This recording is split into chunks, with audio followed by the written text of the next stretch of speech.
setiap orang berhak atas kebebasan meyakini kepercayaan, menyatakan pikiran dan sikap sesuai hati nuraninya. Pasal 29 ayat 2, negara menjamin kemerdekaan tiap-tiap penduduk untuk memeluk agamanya masing-masing dan untuk beribadat menurut agamanya dan kepercayaannya itu. Saya kira inilah yang menjadi fondasi seperti tadi telah disampaikan di dalam percakapan yang disampaikan oleh Dalang dan juga dari sambutan tadi, bahwa yang dipilih adalah pada tanggal 13 Juli untuk merujuk kepada satu peristiwa 13 Juli tahun 1945. Kita tahu bahwa di masa-masa itu ada rapat-rapat besar. Rapat besar yang pertama itu tanggal 29 hingga tanggal 1 Juni tahun 1945 yang melahirkan kemudian Pancasila. Kemudian ada panitia kecil yang kemudian merumuskan Piagam Jakarta pada tanggal 22 Juni tahun 1945. Lalu setelah itu ada rapat besar yang kedua pada tanggal 10 Juli hingga 17 Juli tahun 1945.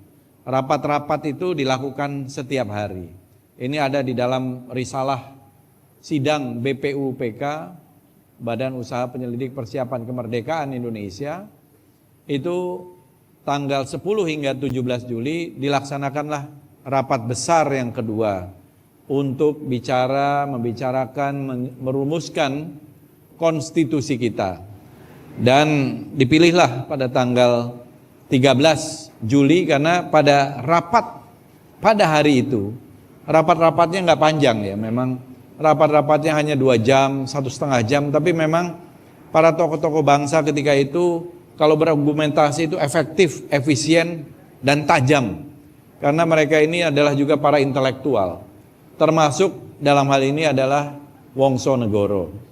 Wongsonegoro ini juga seorang intelektual yang menyematkan kata kepercayaan itu pada tanggal 13 Juli dan menjadi bagian yang penting di dalam pengakuan kepercayaan terhadap Tuhan Yang Maha Esa dalam kehidupan berbangsa dan bernegara.